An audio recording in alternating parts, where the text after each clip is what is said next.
ಆಶಾ ಕಾರ್ಯಕರ್ತೆಯರ ಬೃಹತ್ ಪ್ರತಿಭಟನೆ ಬಾಗಲಕೋಟೆ.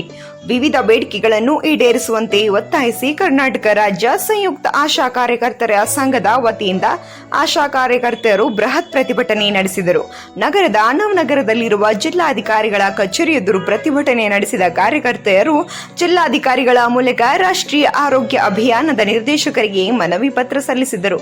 ಕಳೆದ ಹಲವು ತಿಂಗಳುಗಳಿಂದ ಗೌರವಧನ ಹಾಗೂ ಪ್ರೋತ್ಸಾಹ ಧನ ಪಾವತಿಯಾಗದೆ ಆಶಾ ಕಾರ್ಯಕರ್ತೆಯರು ತೀವ್ರ ಆರ್ಥಿಕ ಸಂಕಷ್ಟಕ್ಕೆ ಸಿಲುಕಿದ್ದಾರೆ ಎಂದು ಪ್ರತಿಭಟನಾಕಾರರು ಆಕ್ರೋಶ ವ್ಯಕ್ತಪಡಿಸಿದರು. ಕಳೆದ 1 ವರ್ಷದಿಂದ ಕೇಂದ್ರ ಸರ್ಕಾರದಿಂದ ದೊರೆಯಬೇಕಿದ್ದ ಪ್ರೋತ್ಸಾಹಧನ ಸಮರ್ಪಕವಾಗಿ ಪಾವತಿಯಾಗುತ್ತಿಲ್ಲ. ಪ್ರಸ್ತುತ ಕೇಂದ್ರ ಸರ್ಕಾರದ 3 ರಿಂದ 4 ತಿಂಗಳ ಪ್ರೋತ್ಸಾಹಧನ ಹಾಗೂ ರಾಜ್ಯ ಸರ್ಕಾರದ ವತಿಯಿಂದ 1 ರಿಂದ 2 ತಿಂಗಳ ಗೌರವಧನ ಬಾಕಿ ಇದೆ ಎಂದು ದೂರಿದರು. ಗೌರವಧನ ವಿಳಂಬದಿಂದ ಪ್ರತಿ ಆಶಾ ಕಾರ್ಯಕರ್ತೆಗೆ ತಿಂಗಳಿಂದ 500 ರಿಂದ 1000 ಆರ್ಥಿಕ ನಷ್ಟ ಉಂಟಾಗುತ್ತದೆ ಎಂದು ಮನವಿ ಪತ್ರದಲ್ಲಿ ಉಲ್ಲೇಖಿಸಲಾಗಿದೆ.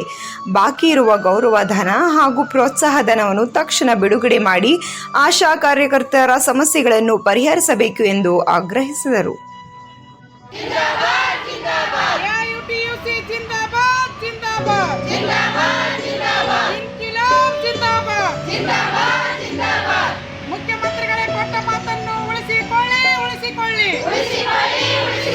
ಇರ್ತಕ್ಕಂಥ ರಾಜ್ಯ ಸರ್ಕಾರದ ಗೌರವನ, ಕೇಂದ್ರ ಸರ್ಕಾರದ ಪ್ರೋತ್ಸಾಹನ, ಇನ್ನೊಂದು ಕೇಂದ್ರ ಸರ್ಕಾರ ಮಾಡಿಕೊಂಡಿರ್ತಕ್ಕಂಥ 1500 ರೂಪಾಯಿಗಳನ್ನ ಈ ಕೂಡಲೇ ಬಿಡುಗಡೆ ಮಾಡಬೇಕಂತೇಳಿ ನಾವು ಇವತ್ತು ಆಗ್ರಹಿಸಿ ಪ್ರತಿಭಟನೆ ಮೆರವಣಿಗೆ ಮಾಡ್ತಾ ಇದ್ದೇವೆ.